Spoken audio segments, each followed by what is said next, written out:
আমরা native phonetic alphabet শিখছি। এরকম আরো ফোনেটিক অ্যালফাবেট রয়েছে।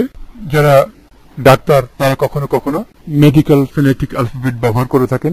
যারা কেমিস্ট তারা কেমিস্ট ফোনেটিক অ্যালফাবেট ব্যবহার করে থাকেন। আর যারা খাবার দাবার পছন্দ করেন তারা ফুড জাতীয় বিভিন্ন জাতীয় খাবারের নাম দিয়ে, আর যারা টুরিস্ট তারা বিভিন্ন জায়গার নাম দিয়ে ফোনেটিক অ্যালফাবেট ব্যবহার করে থাকেন।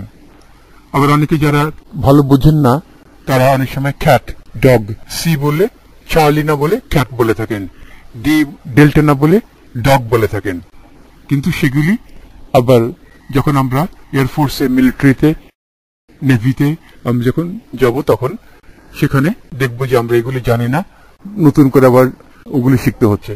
সুতরাং আমরা আগেই শিখে ফেললাম, ছাত্র জীবনে কলেজ জীবনে শিখে ফেললাম, এবং আমরা নিজেরা যখনই যেটি শব্দটি দেখব বানান করে অনুশীলন করে ফেলবো।